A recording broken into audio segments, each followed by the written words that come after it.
dear aspirants. Welcome to Learning Radius. Welcome to Learning Radius Current Affairs 2020-21. In this video, we'll be discussing another 10 topics related to economic and social development. And the 10 topics of discussion are Demand Stimulus Package, Poverty and Shared Prosperity 2020, Natural Gas Marketing Reforms, Kasturi Cotton, Anangoil Mepadi Tunnel Road, first edition of National Startup Awards, India PB Edge 2020, Regional Rural Bank Income Net Loss, Data Governance Quality Index, and Ambedkar Social Innovation and Incubation Mission. Let's come to the first topic, that is Demand Stimulus Package. Union Minister for Finance and Corporate Affairs, Srimati Nirmala Sitharaman, announced measures of Rs 73,000 crore to stimulate consumer spending in the economy in an effort to fight the slowdown due to COVID-19 pandemic following lockdown. Now, the major takeaways regarding the same: the consumer spending, leave travel concession, that is LTC, cash voucher scheme. It is the biggest incentive for employees to avail the LTC cash voucher scheme, that is LTC is significant from UPSC preliminary and mains point of view. Government has decided to give cash payment in lieu of one LTC during 2018-21. So that's the first one. And the second one, special festival advance scheme. A special festival advance scheme for non-gazetted employees as well as for gazetted employees too is being revised as one-time measure to stimulate demand. All central government employees can now get an interest-free advance of Rs 10,000 to be spent by 31st March 2021. So two aspects: leave travel concession, that is LTC cash voucher scheme. Second one is about special festival advance scheme. The capital expenditure special assistance to the states. Central government is issuing a special interest-free 50-year loan to states for state of Rs 12,000 crore capital expenditure. It can be used for new or ongoing capital project needing funds and or settling contracts or suppliers bill on such projects. So special assistance to states, central government is issuing a special interest-free 50-year loan to states of Rs 12,000 crore capital expenditure, and it can be used for a new or ongoing capital projects needing funds and or settling contracts or suppliers bill on such projects. Next is enhanced budget provision. Additional budget of Rs 25,000 crore in addition to Rs 4.13 lakh crore given in Union Budget 2020 is being provided for capital expenditure on roads, defense, water supply, urban development, and domestically produced capital equipment. Now here the topic as it is, as like I mentioned, demand stimulus package. I gave detail about the demand stimulus package. So Union Minister for Finance and Corporate Affairs, Srimati Nirmala Sitharaman, announced measures of Rs 23,000 crore to stimulate consumer spending in the economy in an effort to fight the slowdown due to COVID-19 pandemic following crackdown. So you should have an idea what is LTC, what is leave travel concession, at the same time what is special festival advance scheme, right from this particular aspects. The next topic of discussion is Poverty and Shared Prosperity 2020.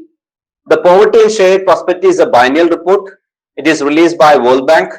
The Poverty and Shared Prosperity series provides a global audience with the latest and most accurate estimates on trends in global poverty and shared prosperity. The COVID-19 pandemic is estimated to push an additional 88 million to 115 million people into extreme poverty this year, with the total rising to as many as 150 million by 2021, depending on the severity of the economic contraction. So it is about poverty and shared prosperity. The Poverty and Shared Prosperity is a biennial report which is released by World Bank. The pandemic and global recession may cause over 1.4% of the world's population to fall into extreme poverty. Global extreme poverty rate is projected to rise by around 1.3% to 9.2% in 2020. If the pandemic would not have been there, the poverty rate was expected to drop to 7.9% in 2020. Shared prosperity is defined as the growth in the income of the poorest 40% of a country's population. So once again, shared prosperity is defined as the growth in the income of the poorest 40% of a country's population. It mentions that COVID-19 can add around 27 to 40 million new poor in sub-Saharan Africa and around 49 to 57 million in South Asia region. So it's about the Poverty and Shared Prosperity series provides a global audience with the latest and most accurate estimates on trends in global poverty and shared prosperity. According to the report, the COVID-19 pandemic is estimated to push an additional 88 million to 115 million people into extreme poverty this year, with the total rising to as many as 150 million by 2021, depending on the severity of the economic contraction. So that's about poverty and shared prosperity. Next topic of discussion is natural gas marketing reforms. The Cabinet Committee on Economic Affairs has approved natural gas marketing reforms, taking another significant step to move towards gas-based economy. The objective of the policy is to prescribe standard procedure to discover market price of gas to be sold in the market by gas producers through a transparent and competitive process, permits affiliates to participate in bidding process for sale of gas and allow marketing freedom to certain field development plans, where production sharing contracts already provide pricing freedom. So once again, the objective of the policy to prescribe standard procedure to discover the market price of gas to be sold in the market by gas producers through a transparent and competitive process. The policy aimed to provide standard procedure for sale of natural gas in a transparent and competitive manner, to discover market price by issuing guidelines for sale by contractor through e-bidding. This will bring uniformity in the bidding process across the various contractual regimes and policies to avoid ambiguity and contribute towards ease of doing business. The policy has also permitted affiliate companies to participate in the bidding process in view of the open, transparent and electronic bidding. So that's about natural gas marketing reform. The policy aimed to provide standard procedure for sale of natural gas in a transparent and competitive manner, to discover market price by issuing guidelines for sale by contractor through e-bidding. Next is Kasturi cotton. India's premium cotton would be known as Kasturi cotton in the world cotton trade. The Kasturi cotton brand will represent whiteness, brightness, softness, purity, luster, uniqueness and Indianness. So that is about Kasturi cotton. India got first ever brand and logo for Indian cotton on Second World Cotton Day. About Indian cotton, cotton is one of the principal commercial crop of India and it provides livelihood to about 6 million cotton farmers. India is the second largest cotton producer and the largest consumer of cotton in the world. India produces about 6 million tons of cotton every year, and which is about 23% of world cotton. India produces about 51% of the total organic cotton production of the world, which demonstrate India's effort towards sustainability. So that about Indian cotton. India's cotton is one of the principal commercial crop of India and it provides livelihood to about 6 million cotton farmers.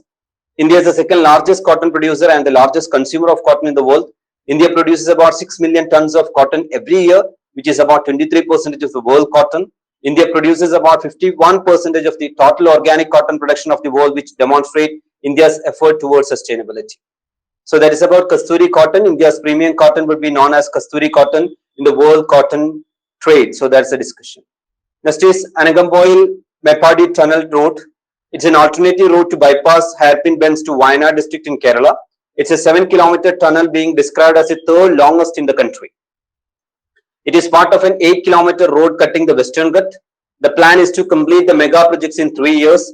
Konkan Railway Corporation Limited has been entrusted with the survey work.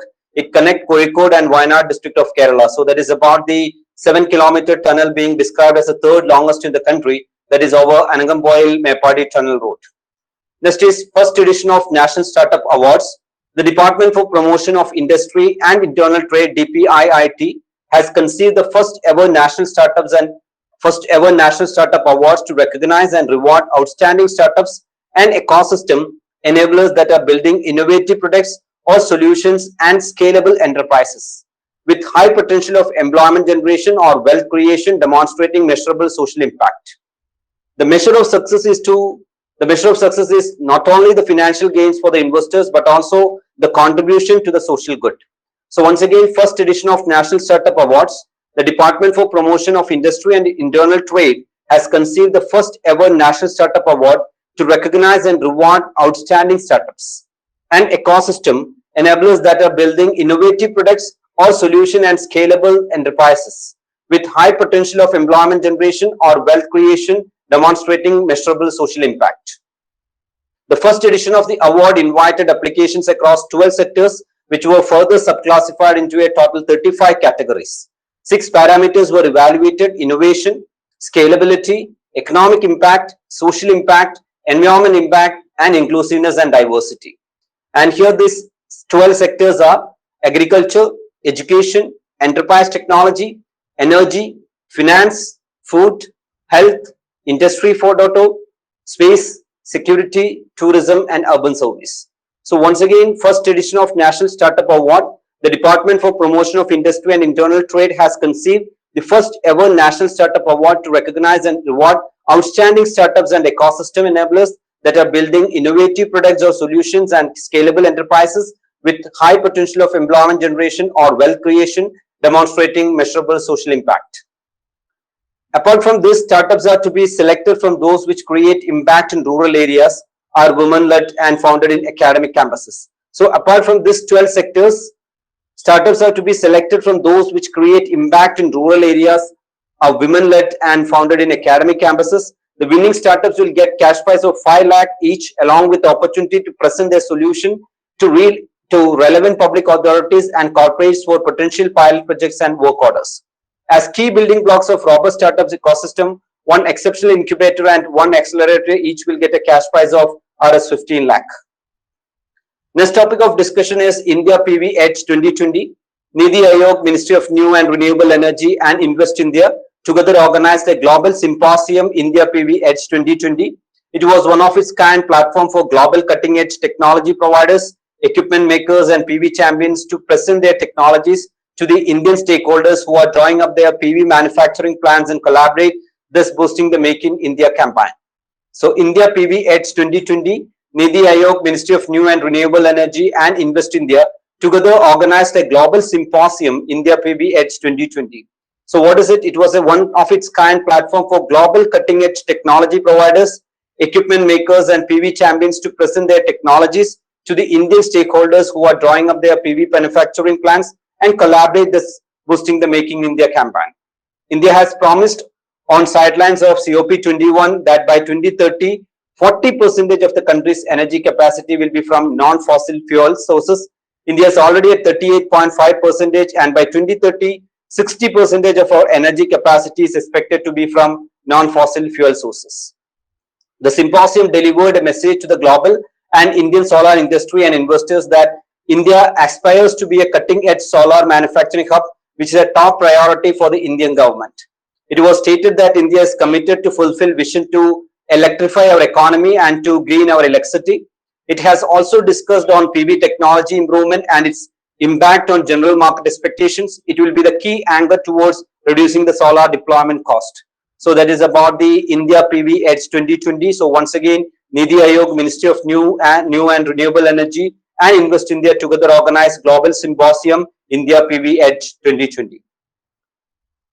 Next topic of discussion is regional rural banks incur net loss. Regional rural banks incur net loss of Rs 2,206 crore in financial year 20. NABARD data released during financial year 2019-20. 26 RRBs earned profit of Rs 2,203 crore, while 19 incurred losses of Rs 4,409 crore according to the data.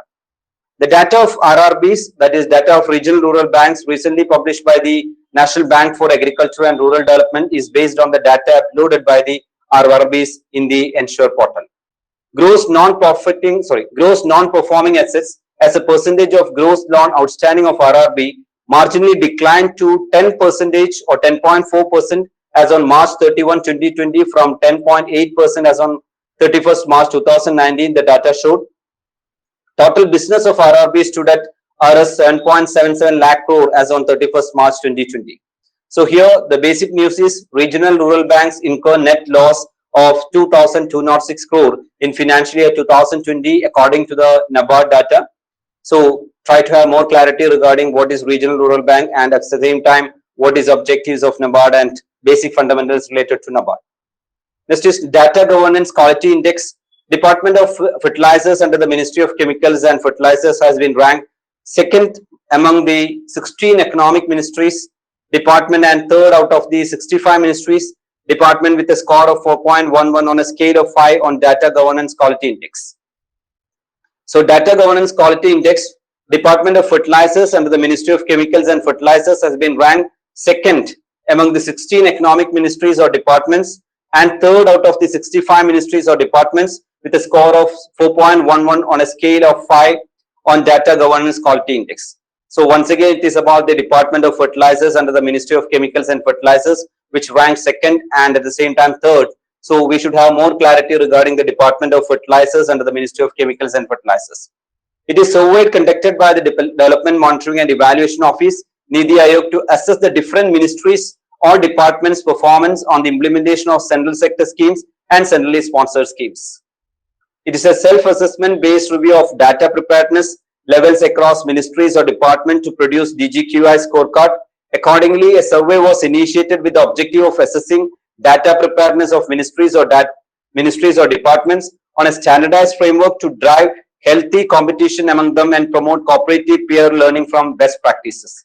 So that is about DGQI, Data Governance Quality Index. So it is a survey conducted by Development Monitoring and Evaluation Office, Niti Aayog, to assess different ministries or departments' performance on the implementation of this central sector schemes and centrally sponsored scheme.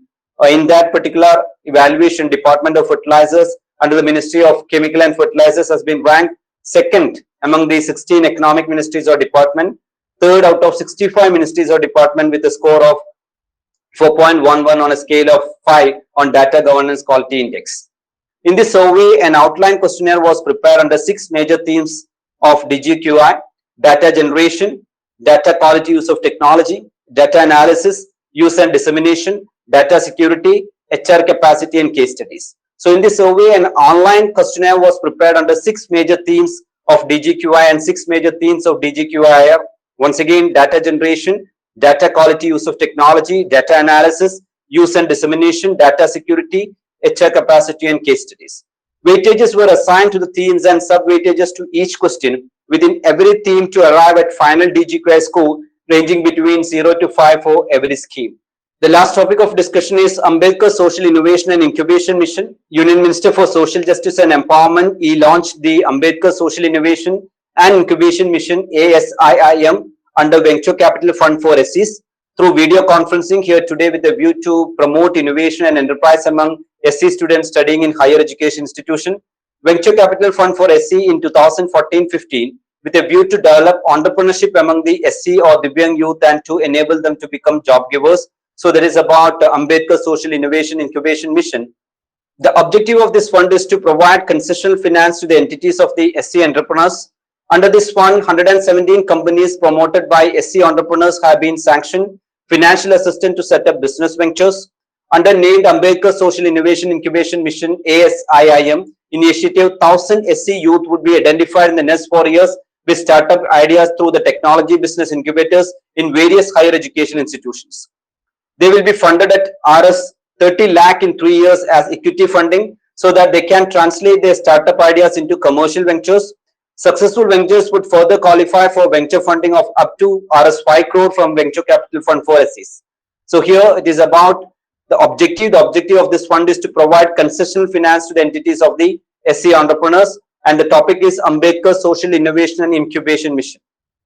So that's all for today. In this particular video, I discussed 10 topics of social and economic and social development. In the coming video, we'll be discussing another 10 topics of economic and social development. After this particular series, we'll be starting with science and technology. And in science and technology, also we'll be discussing the current 2020-21 topics. And at the same time, while watching all this, try to have an extra look over analysis and understanding video and understand how UPSC is framing the question right from economic and social development. That is very, very important. Have an extra eye on understanding videos related to economic and social development and analysis video related to economic and social development. That's all for today. Have a great time. Calm version is the most productive version. Be calm and study well. You can. Have a great time.